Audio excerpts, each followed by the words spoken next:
మీరు కూడా అయితే ట్రై చేయండి, చాలా బాగా వచ్చింది. ఇదిగో ఈ వేడికి అనేది అంతా అయిపోతుందండి, అస్సలు వాటర్ కూడా లేదు. చాలా బాగా వచ్చింది పలావు, వెజ్ పలావు. మీరు కూడా అయితే ఈ విధంగా ట్రై చేయండి. మా ఛానల్ నచ్చితే లైక్ చేయండి, షేర్ చేయండి, సబ్స్క్రైబ్ చేసుకోండి. హాయ్ ఫ్రెండ్స్, ముందుగా అయితే వెజ్ బిర్యానీ చేస్తున్నా ఈరోజు. దీనికి కావాల్సిన 50 గ్రాముల కొబ్బరి, 2 ఇంచుల దాల్చిన చెక్క, ఒక 5-6 లవంగాలు, ఇదిగో 5 అయితే యాలకులు, కొంచెం ధనియాలు. ముందుగా అయితే ఇది పౌడర్ అయితే పట్టుకోవాలి మిక్సీలో వేసుకొని.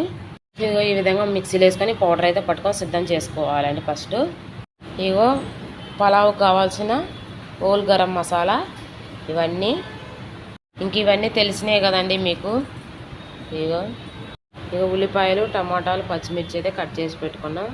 కొత్తిమీర, పుదీనా వాటర్లో అయితే వేసుకోవాలి.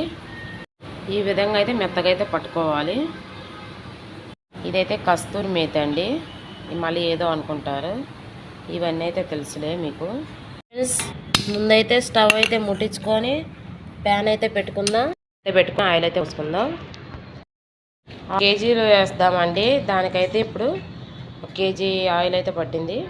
కస్తూరి, జీలకర్ర, మిరియాలు, ఇగో ఆకు, లవంగాలు, ఇదైతే సోంపు, చెక్క, ఇది షాజీరా, ఇది జాజిపత్రి, అనాస పువ్వు, మరాఠీ మొగ్గ, యాలకులు, కస్తూరి మేతి తర్వాత వేసుకుందాం. ఇవన్నీ అయితే ఇప్పుడు వేసుకోవాలి. కొంచెం డాల్డా కూడా వేసుకుందాం. డాల్డా ఫ్రిడ్జ్లో పెట్టాం కదా, అందుకే గడ్డగా ఉంది. పచ్చిమిరపకాయలు వేసుకుందాం. ఉల్లిపాయలు, పచ్చిమిరపకాయలు వేసుకోవాలి. ఒక 1/2 కేజీ పైన ఉంటాయండి ఉల్లిపాయలు. కొంచెం ఉప్పు వేసుకోవాలి, త్వరగా ఏగుతాయి ఉల్లిపాయ ముక్కలు. ఈ విధంగా అయితే ఎర్రగా ఫ్రై అవ్వాలి. ఫ్రై అయితే టేస్ట్. వెల్లుల్లి పేస్ట్ వేసుకుందాం. 1/2 కేజీ అల్లం, 1/2 కేజీ వెల్లుల్లి అంత ఉంటుందండి. అల్లం వెల్లుల్లి పేస్ట్ ఎక్కువే ఉండాలి, టేస్ట్ ఉంటుంది. వేసుకొని చాలా టేస్ట్. పచ్చివాసన పోయిన తర్వాత టమాటాలు అయితే వేసుకుందాం. ఫ్రై అయింది, పచ్చివాసన పోయింది. ఇప్పుడు టమాటా ముక్కలు అయితే వేసి వెళ్ళాడు ఆయన, వీడియో తీసి వెళ్ళైతే. ఒక 2 నిమిషాలు అయితే మగ్గాలండి టమాటా ముక్కలు.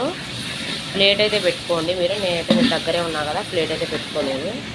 ఫస్ట్లో పట్టుకున్నా కదా పౌడరు, అదేను ఇది పచ్చి కొబ్బరి పౌడర్ పట్టుకున్నాను. 2 అయితే బాగా కలుపుకోవాలి వేసుకొని. ధనియాలు పచ్చివే పట్టాం కదా, అందుకు ఫ్రై అవ్వాలి ఇందులో బాగా.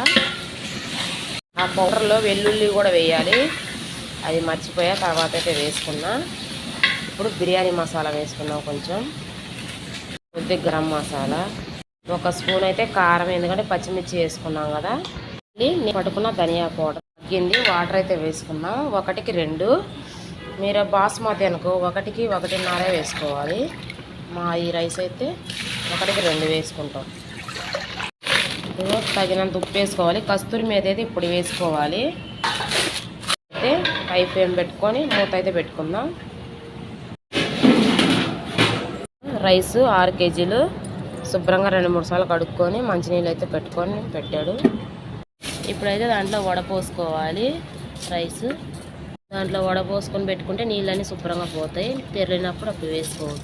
ఇందా వేసుకోవాలి. ఈ వీడియో మూమెంట్లో మర్చిపోయినా, వేసుకునే వాళ్ళు పెరుగు కూడా వేసుకోవచ్చు మసాలా వేగేటప్పుడు. నేనైతే వేయలేదు అండి. ఇప్పుడైతే రైస్ వేసుకుందాం. కలబెట్టుకొని ఉప్పు అవి చూసుకోవాలి. ఇప్పుడే అయితే ఉప్పు సరిపోలే, కొంచెం వేసుకుంటున్నా.